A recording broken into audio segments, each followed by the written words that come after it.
welcome into the studios today, everyone. This is Mr. Alan Porter. Now, you may remember Mr. Alan Porter from the Vincent Boyce show where he had on a mask. You'll remember his name. But Alan, it's so good to have you in and be able to share with you. We're social distancing today and being very safe, everyone. But I want to have Mr. Alan Porter in because once meeting you, Alan, I was impressed with your demeanor.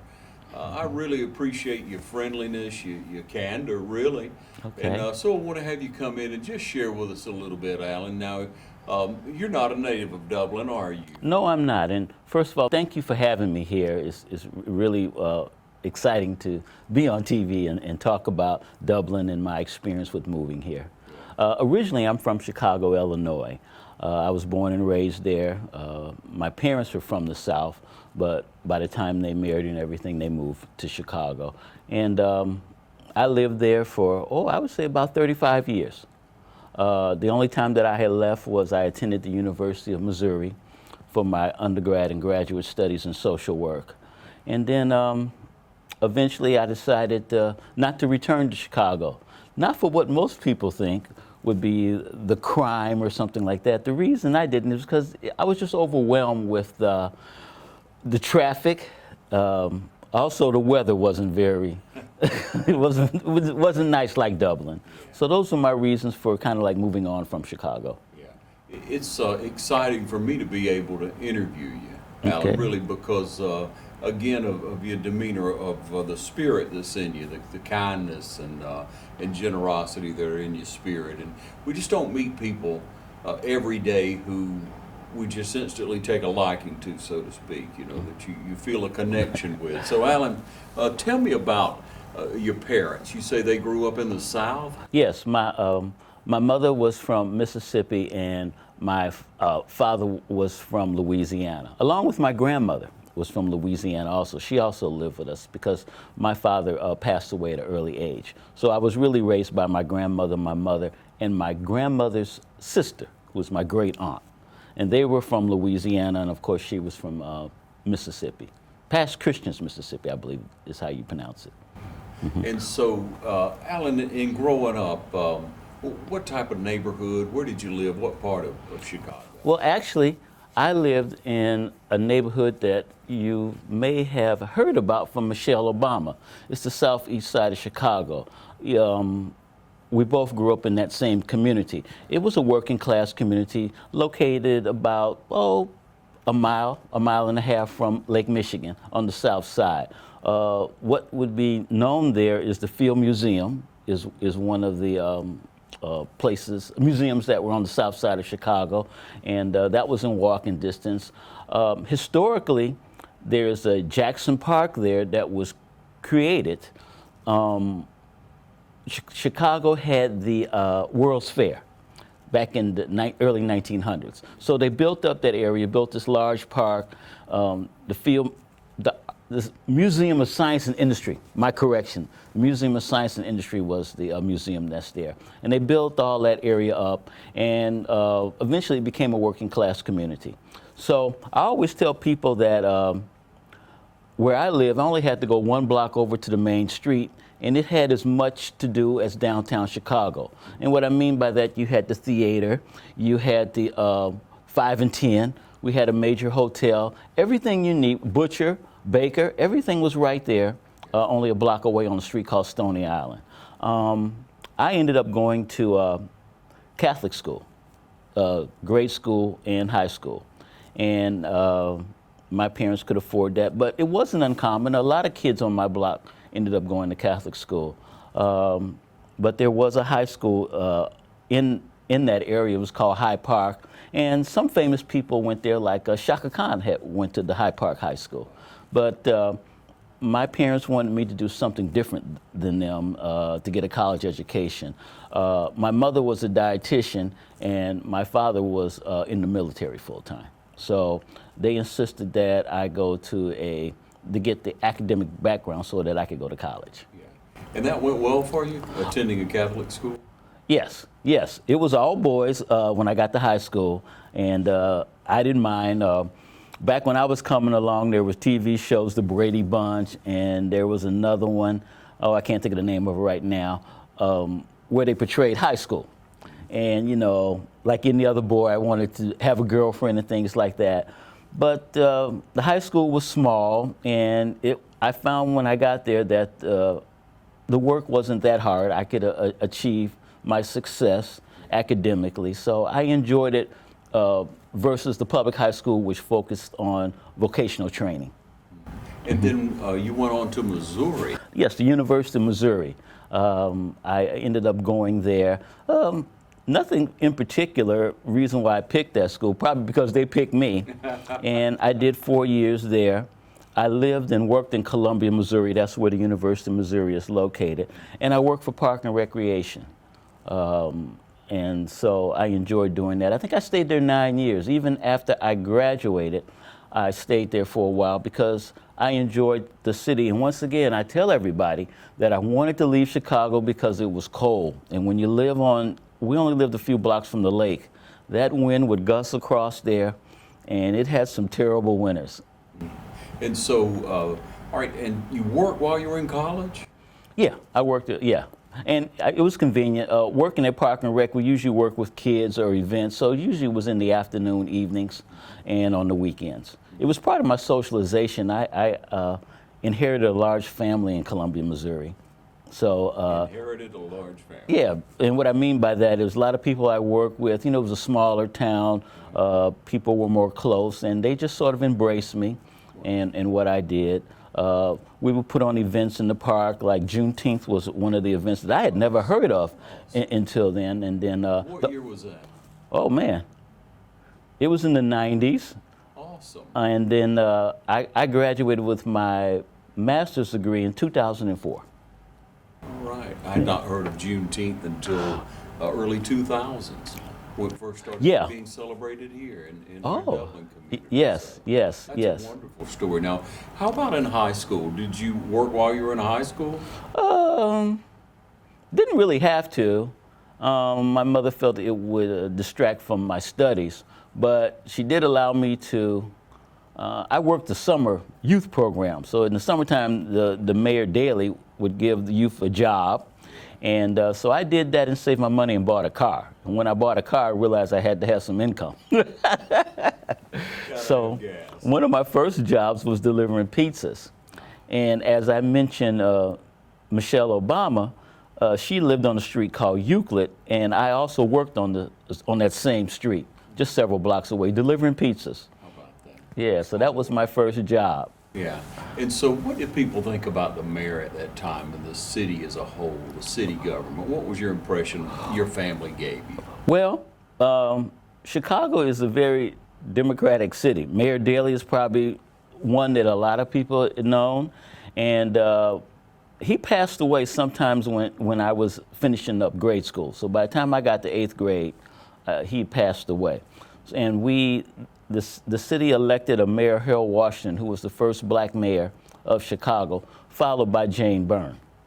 Don't know, but what I can say about them, politics was always volatile in Chicago, as it is today.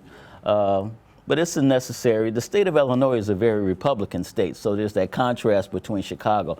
But one of the things about Chicago, and I know it kept a lot of my friends, even myself, from considering college when I first graduated, because you could get out of high school and get a job.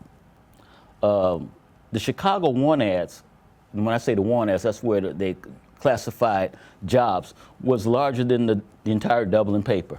There would just be so many jobs, and as long as you had a high school diploma, you could get a job in Chicago. I had a lot of friends that ended up working for the city, working in the airline industry and things like that, instead of going straight to college. Yeah. You know, and even myself, I didn't go immediately. I was a little older, but it was something that my family wanted me to do. Now, let's take it back to earlier when maybe you were in grade school, elementary school, you're growing up, and your parents, I don't know exactly what point your father passed. How old were you when he passed? 5th grade. 5th grade. Mm-hmm. And so that was a transitional time for you. I'm sure that was tough, but you had extended family there to love you and to support you and encourage you. Yes. And they fed a lot into you. What types of things do you remember, Alan, that they taught you as a young man? Well, one thing, they taught me how to dress. I always liked to dress up, and you know, the male figures in my family, my father including other gentlemen, I used to go to the barber shop a lot.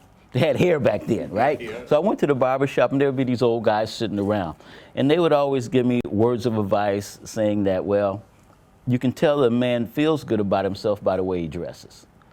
But more so than that, in my community, there was a lot of role models.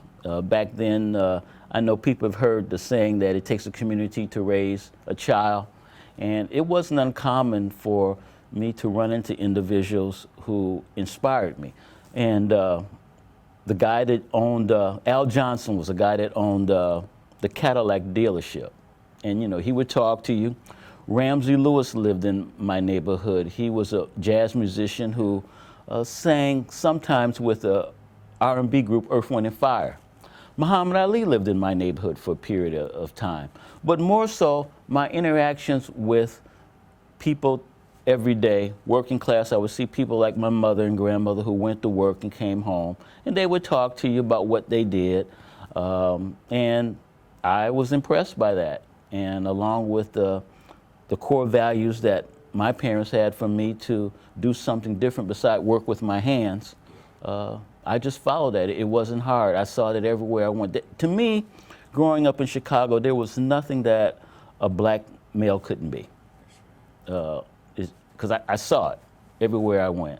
I forgot the gentleman's name, the man that ran Sears. He was the manager of Sears. He was an African American. So, I mean, you saw this. You go into the bank, you would see the tellers, the bank president, the other executives there. They were African American. Chicago's South Side is predominantly black. Okay. So 80, 90%? Yeah.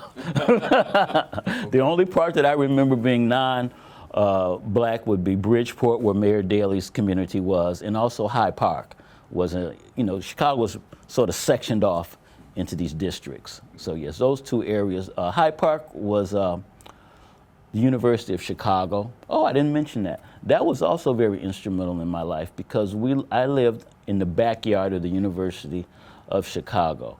And that's an influential school started by John D. Rockefeller.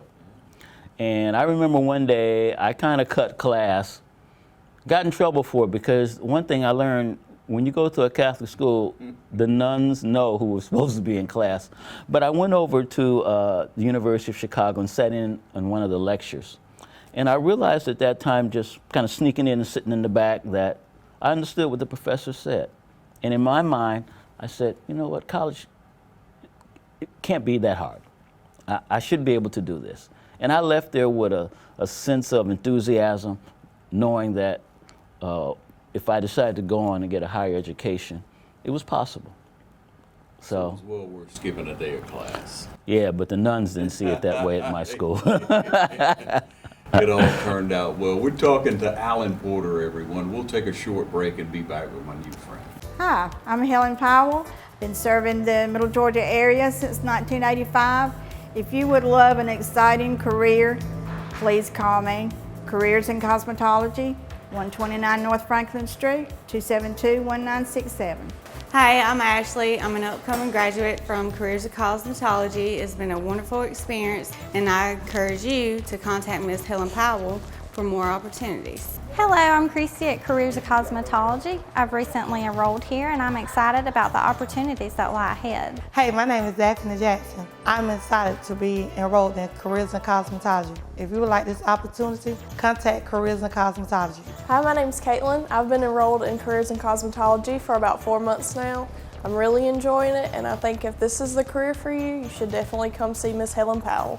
Careers in Cosmetology, 129 North Franklin Street. Our number is 272-1967. Give me a call.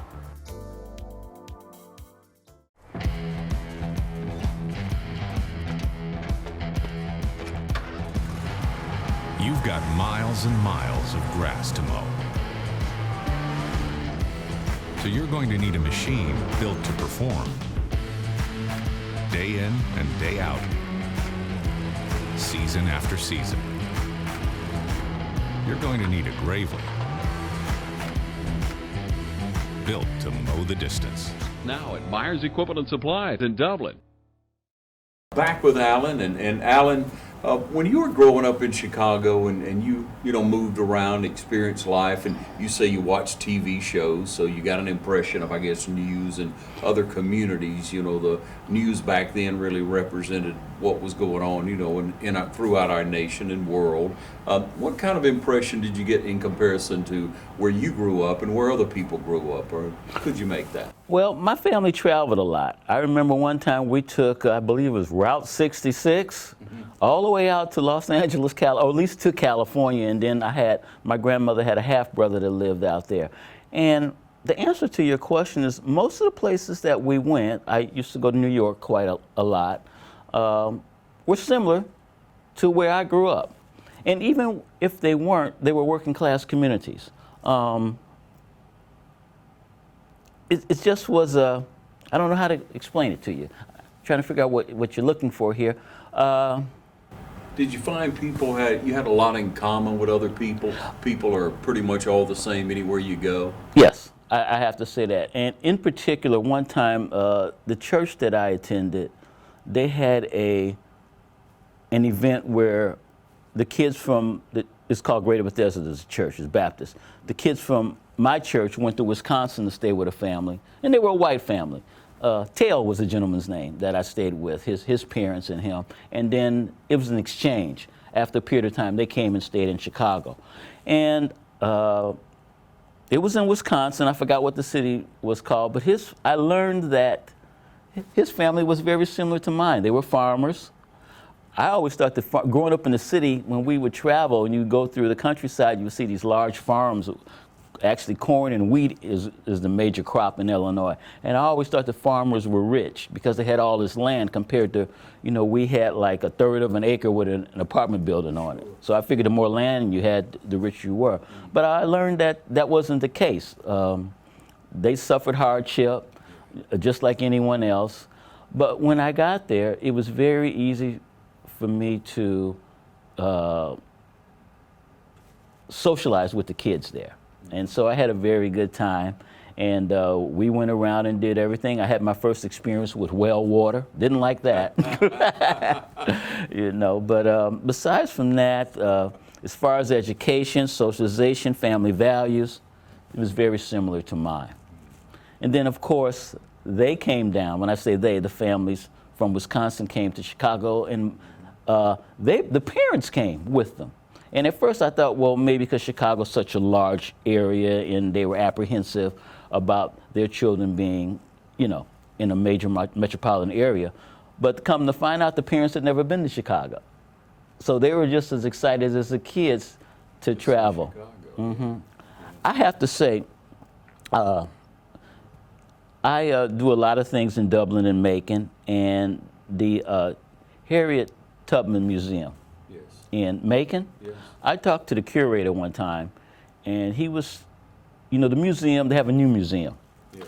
But in comparison to what Chicago has, or a lot of metropolitan areas, it's a smaller museum. Sure. But he explained to me that it may be the first opportunity for the kids in that area to experience being in a museum, compared to me growing up in a metropolitan area. There's 67 museums in Chicago. So the experiences are different, and the opportunities are different. And that's what helped mold me into a young man, was I would look at these different things and try and figure out what was best for me, what was easy for me, what could I fit into. And so So it's very important, I believe, by you saying that, Alan, that our community tries to develop that in our young people, opportunities for them to have exposure to museums, to arts, to different walks of life, so that they're able to develop. Because if you don't expand your mind as a young person, if you don't see the possibilities as a young person, if you don't have people that feed into you that you can do anything you want to do, then you won't be able to. Yes, and that's called nurturing. And so we get nurturing from our parents, but we also get nurturing from our community. And I think today a lot of people just don't feel like they are nurtured by their communities. I was very fortunate. My parents were stable, they had a plan. But I'll tell you the story about me moving to Dublin. I had worked for the state of Missouri for 20 years, and I decided that I always wanted to live in the South. The further south I could go, I knew the warmer it was going to be. So after I got my 20 years in with working for the state of Missouri, I thought, well, what could I do now, you know? And so I decided to apply for jobs throughout the South. And I ended up with a job here in Dublin. So at first I said, well, actually, I laughed. I called the Human Resources Department and I said, whoa, I must have pushed the wrong button. I don't want to go to Ireland. And she said, no, dear, there's 3 Dublins in the United States and there's one in Georgia. So I said, well, where is it located? She said, well, it's 2 hours south of Atlanta. And I thought to myself, oh boy, it's really going to be warm, because if I had just got to Atlanta, I figured the weather is vast different there than it is in Columbia, Missouri, where I was living, or even Chicago, Illinois. So I looked it up on the internet, and you know, I looked at the population and other things, and I decided to take the job. Now, there was some apprehension because my grandmother grew up in the South, and she never told me about the negative experience that she had, but she didn't return to the South very much. And I do know that she had some negative experiences. And also her friends, a lot of them were from the South. They had migrated up to get better jobs and better opportunities in the factories in the 40s and 30s and what have you. So I knew of their stories. So I was apprehensive a little bit about. So what I did was, and I'm gonna be very honest with you, I looked on Wikipedia and it told me the demographic breakdown of Dublin. Great. And it was like 52% black. So I said, well, okay, I can do that. You know, and I had lived in a smaller community already than Chicago, so you know, I knew what to expect from a small town. But when I got here, well, the first thing I tell you, when I was driving here, I actually was in Kansas City, so it took me almost 15 hours to get here. And I got here 2 o'clock in the morning, and off 16, I got off exit 42, and it was extremely dark. And I thought, well, where are the lights? And of course, there weren't none. You know, you take the little road there over to 80. And I thought, boy, if it doesn't get any brighter, I don't know if I can do this, you know. So finally, I got to Dublin, and you know, I saw the city lights, and it opened up, and I thought, all right, this is okay. And I have to say, and I want to say something to you is. You bring yourself with you. Wherever you move, you have yourself. Yes. And your biases or your likes, your dislikes, your positive, your negative, everything. And when I moved to Dublin, I had to confront some of my own biases. And in doing so, engaging with people, watching people, I learned that I had to change myself. So I appreciate when you say that I seem to be happy and positive, but some of that had to come through changing. Some of that had to come through letting down some of my own barriers, my own beliefs, and giving people and situations a chance. And when I did that, I found that I was very similar to individuals here. The only difference is they grew up in the country and I grew up in the city. So I really enjoy Dublin. One of the things I like about Dublin is that you get to know your neighbors, and if you care about people, when you have neighbors like we do here, we police one another. And what I mean by that is if neighbors talk. And if you care about who you are, if you do something wrong, for instance, like not cut your grass, they let you know about it. So, funny. Yeah, so there is a mutual respect and a mutual, for lack of better words, sort of ownership. I look out for you, you look out for me. Now, I know that's not everybody's case, but for my experiences, the biggest barriers that I had to get over were my own biases. Alan, will you speak to me just a little bit more about that? What type of biases do you mean? Well, for instance, my parents always said, well, people in the South talk different. Well, some of them do, but a lot of them didn't. And I was surprised with one of my coworkers who was born and raised in Savannah. I said, well, why don't you have an accent? Well, she says, well, everybody doesn't have an accent. And matter of fact, you have the accent. So those are some of the things that, you know, you hear about, but until you actually experience, you don't know. Another thing is, I didn't know African Americans lived in the country. So when I would travel, especially south of here, to small towns like Tifton or Thomasville, I didn't know there would be blacks there. Statesboro, I thought blacks lived in major metropolitan areas. So see, it's ignorance. I just didn't know, because in Chicago, all blacks live in the city. It seems like all blacks live in the city. But that's not the case there either. Some live out in the country. When I was at the University of Missouri, I didn't know African Americans were cowboys. But I learned that they had the black rodeo and things like that. So when I moved here and I started driving down, and I think I got to Douglas, Georgia, and I passed a gas station, and the first time, and these men were just kind of standing out there talking. I thought, well, look at here, there's blacks all over, you know, Georgia. Yeah. But more so than that, we're just people. I always tell a story about my mechanic. I love cars, and I have a mechanic, and he flies a Confederate flag, and you know, he supports Trump. But he's the best mechanic in the world, and we've become friends. And my experiences with him goes beyond just me using his business. And that's okay, because that's what America to me is all about. The opportunity to do whatever you like to do, as long as it doesn't hurt another individual. And choice. We all have choices in life. So even though I was biased because he lives outside Dublin, I was like, well, if I'm coming out there, I'm coming out there during the day. We became friends. One time I got lost, and he came and found me and got me back to Dublin. I don't know what I had to do is keep driving around until I found Dublin, right? But I didn't know that. So my experiences with him combated some of my biases, some of my fears.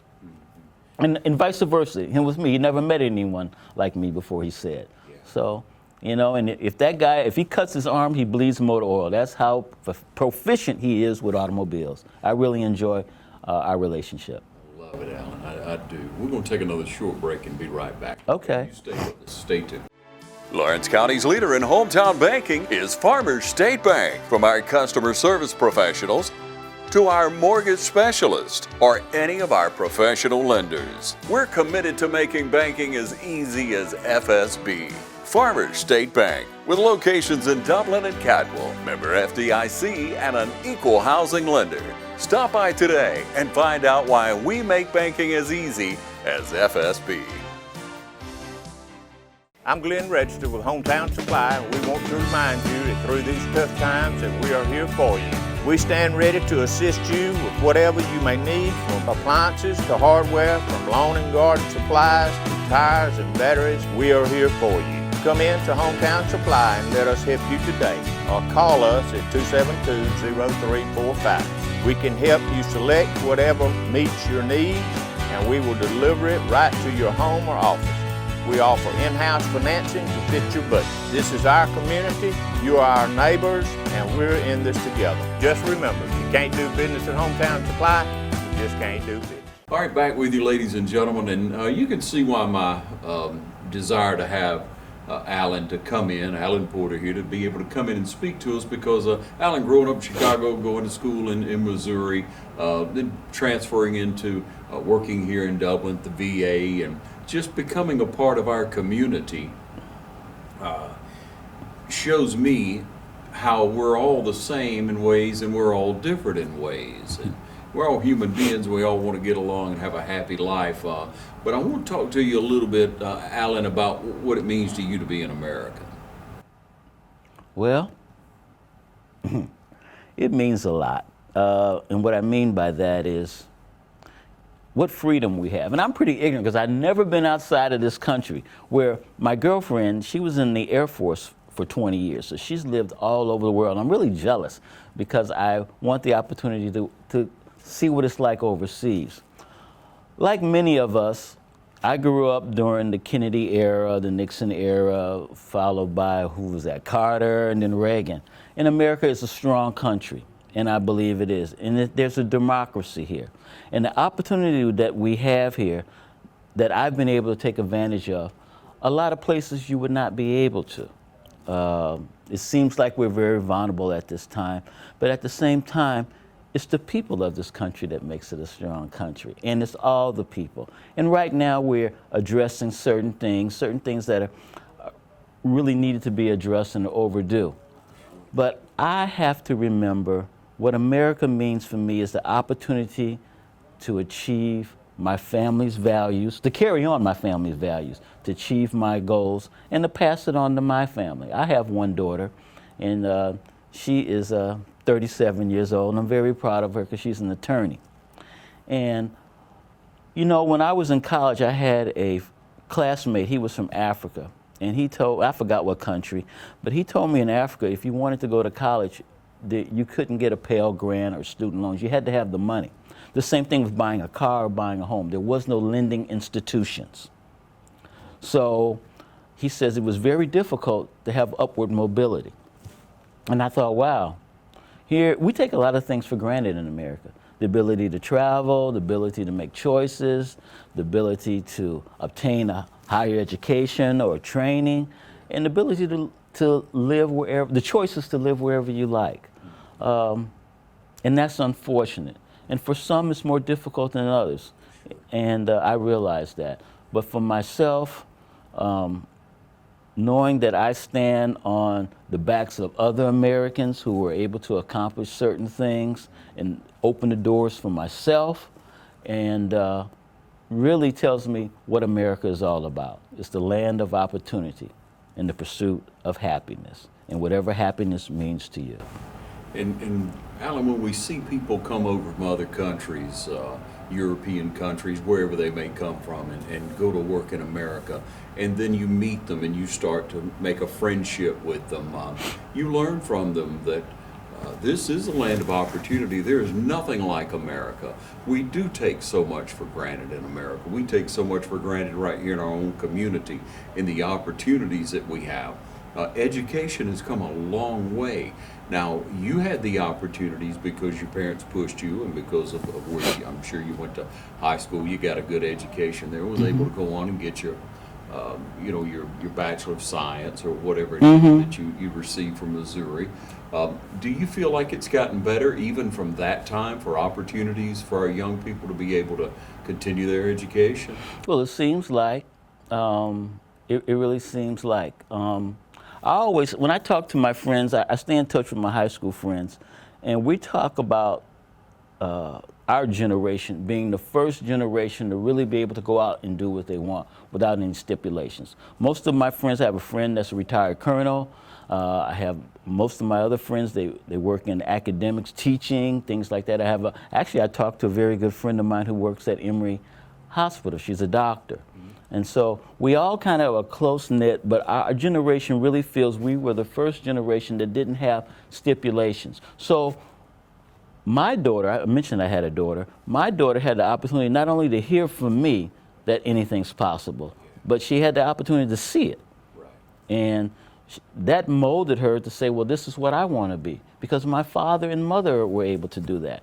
And I want to talk to you a little bit about Dublin. One thing, we have a lot of unrest going around in the United States. And when I look at Dublin, I'm really selfish about it because it's such a nice community to me, for me. And that people, your neighbors look out for one another. Crime seems to be low in comparison to just a few towns and cities close to here. People smile and talk. I always wondered when I first got here why people, they drive in the car and they wave at you. And I thought, oh, they're being really nice, you know, Southern mentality. But I also think they do it as a way of acknowledging, I see you, thank you, because they're walking down the street, or all the streets don't have sidewalks. And they're acknowledging, you know, I see you, you see me. And I think if we took some of those core principles and applied it to our nation, hopefully they will have a better experience, just like what I'm experiencing here in Dublin. I talk to people on the street, complete strangers. I'm not impatient anymore. I used to get off work and figure I had to run to the store, had to run here, run there. But now when I go to Walmart, I'm almost like a greeter. I stand there and I talk to people. Awesome. You know, another thing I had to learn in Chicago, you just don't talk to strangers. I grew up, my parents said, you don't talk to strangers, don't smile. Just stay focused, almost like you got binders on like a horse, and you just, but here, it's a lot different. People engage you in conversations. I tell you, one time I was at the store and I met an older lady, and she asked me my name, and I said, well, my name is Alan. And she said, well, what's your last name? And I thought, well, what do you want to know that for? But then I talked to a friend of mine in Columbia, Missouri, and he says, man, she's just trying to connect which family you're with by knowing your last name. So some of these myth busters, some of these things I brought down here, like I said, I had to change. And Dublin, I tell you, I talk about Dublin a lot. I bought a home in Dublin because I enjoy it here. I'm going to retire here. Sure, I would like to be closer to the ocean, but it's only an hour and 45 minutes away. So not only have I achieved my goal academically, professionally, financially, but to live where you want to live, that's part of that American dream. Yeah. And we're glad you're a part of our community. I know everyone watching this is enjoying meeting you in this way, and I hope that they'll stop you out in the community and chat with you some. You know, you see that when you travel a lot of times. Why are they speaking to me, or you know, what do they want from me, kind of thing. Yes. When you're in your own community, so to speak, you don't feel so much that way. You know that people are just being kind. And a friend of mine met recently, had moved to town, and when he moved here, Alan, he said, someone else must have a car like mine in this neighborhood. Because every time I come in, they wave at me. It must be the car. Someone else has one like it. Yeah. And that's a funny story, you know, like Yeah. you say, you see that waving, that kindness Mm-hmm. that people have, the hospitality.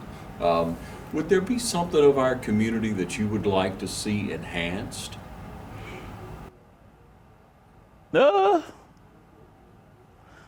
Well, actually, it has happened. When I first moved here, the downtown area sort of gives me that metropolitan feel.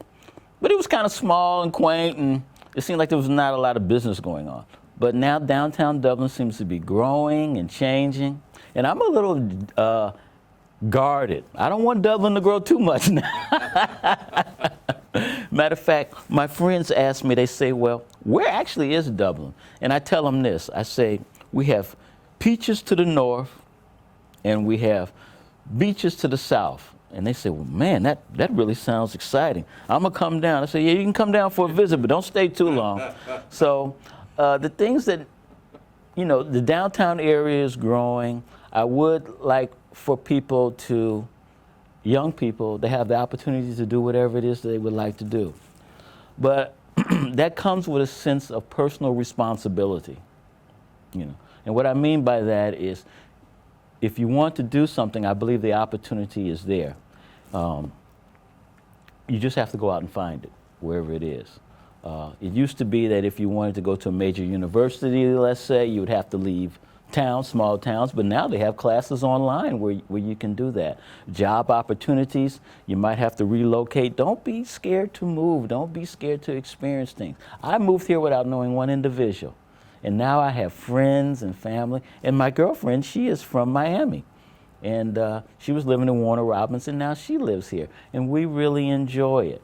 And along with meeting a lot of people who were born and raised here, and you know, you hear wonderful stories about Dublin. Matter of fact, when I closed on my house, I believe the lawyer's name was Mr. Thompson.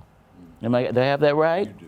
And he told me a wonderful history about black history in Dublin.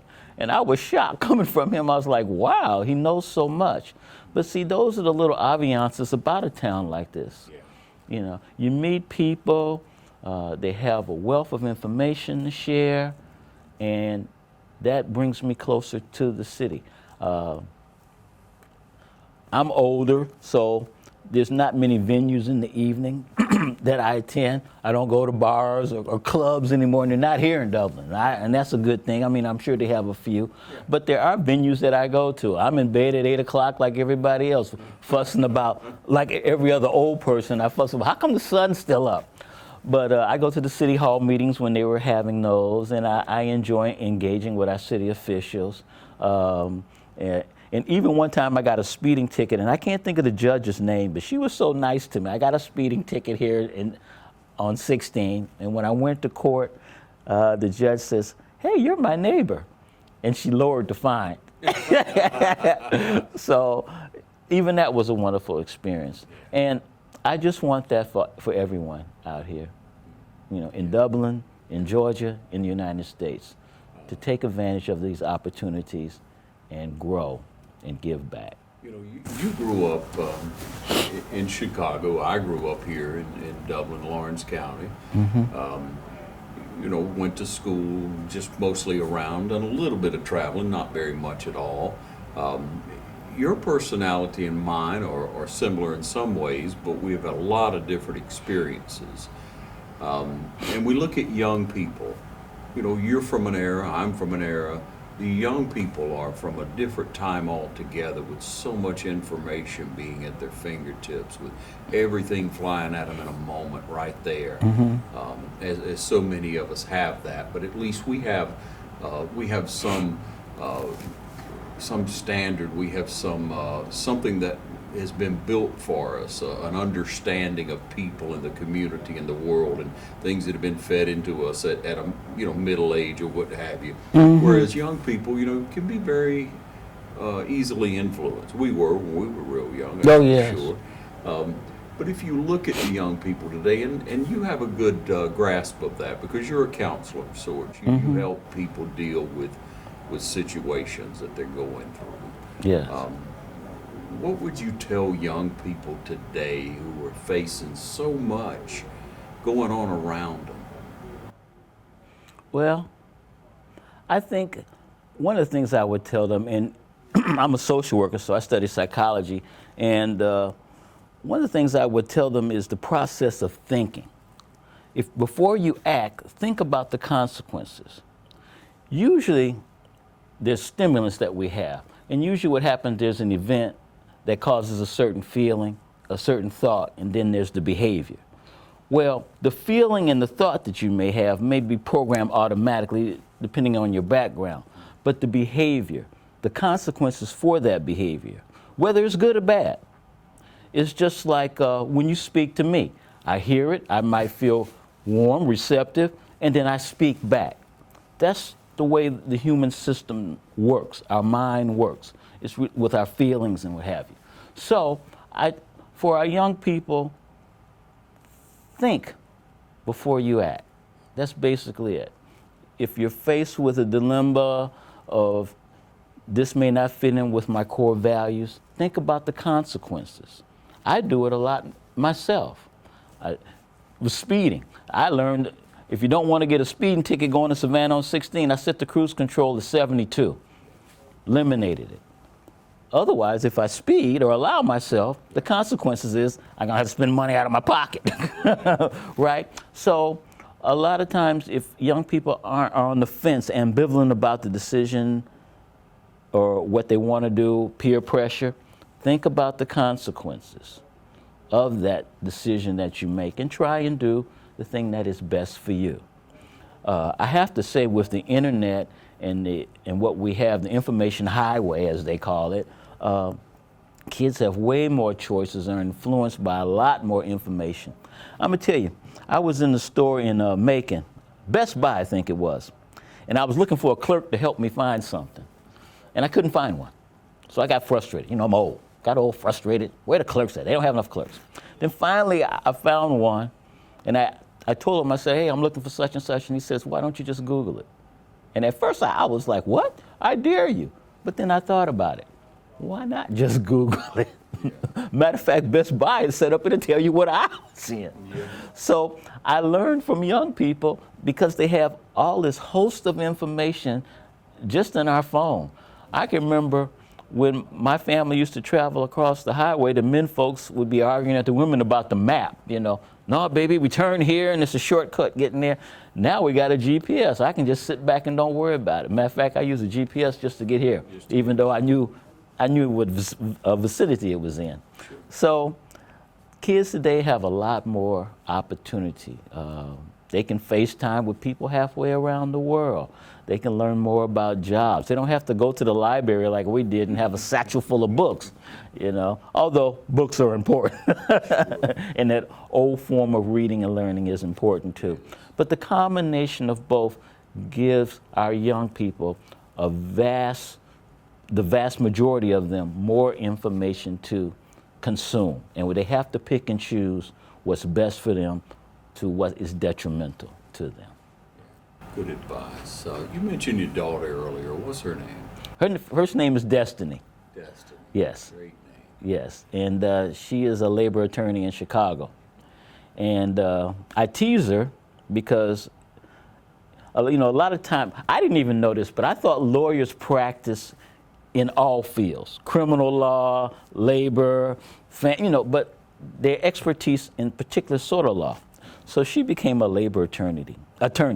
And I tease her because in Chicago, there's an underline of crime. Al Capone, Jimmy Hoffa, the union is strong. Right. So even though she's a labor attorney, I tell her, you're dealing probably with criminals.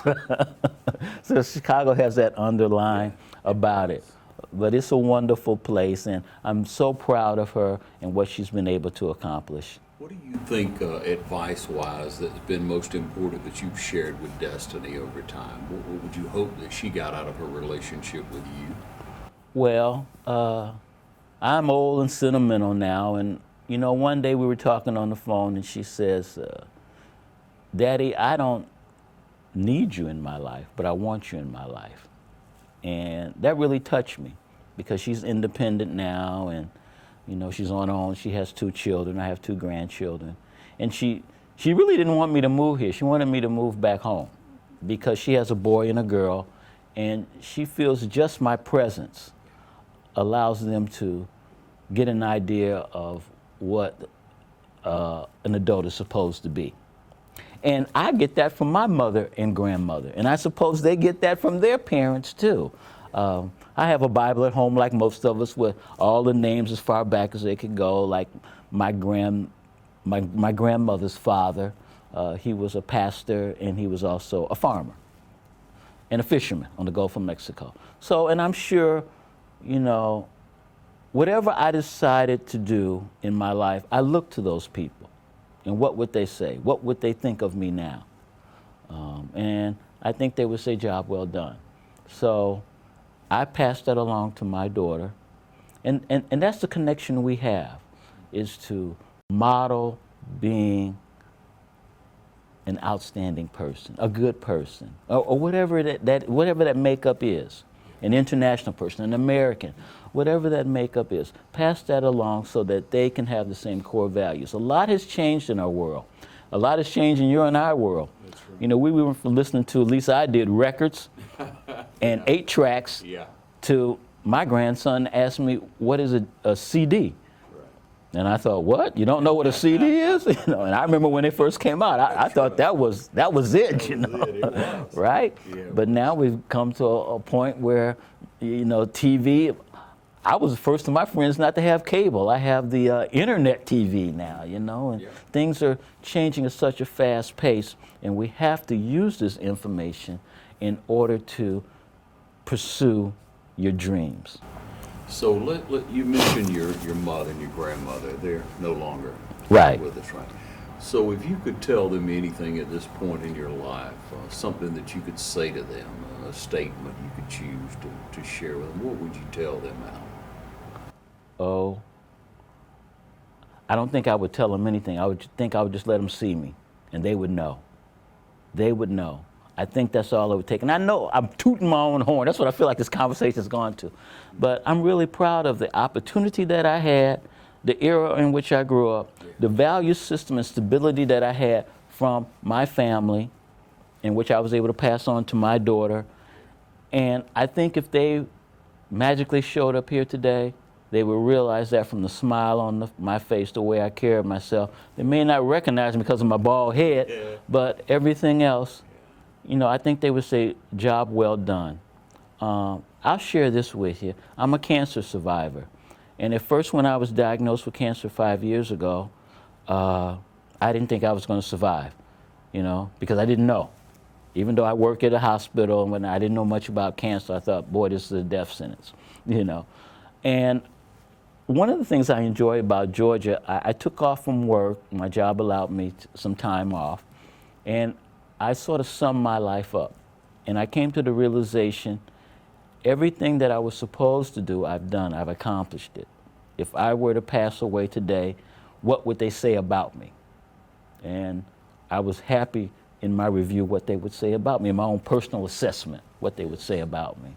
And so, and I have to tell you, those days, I really kind of miss those days because I used to just sit outside and watch the blue skies of Georgia. And actually, I started listening to Ray Charles, the song Georgia. Yeah, that's my startup song every time we take a trip. Yeah. And I'm just very happy with who I am, what I've been able to accomplish, and what I've been able to pass on. And I just want every individual to have that opportunity. Don't ever give up. You remind me of the song, It Comes to Me, It Is Well With My Soul. Is it a religious song? Yes. Oh, okay. It is well with my soul. Yes. We'll pull that up and listen to it in a moment. Thank you so yeah, I'll much do YouTube. for joining us, Alan. It's been a joy to be able to speak to you, but more so importantly for you to share into our audience and let people see what impression people have who come into our community, who come in to go to work and want to live here. It's encouraging for us, and it also raises our standard of what we should be doing as well. Yes. Don't take Dublin for granted. I'm telling you, because I don't. I enjoy every moment of it. Now, we're getting into those months of August and September, and the heat will beat me down. But as soon as October rolls around, you see a big smile on my face. Right. I think it's there always, Alan. This is Alan Porter, everyone, and we thank you for joining. Thank you for having me.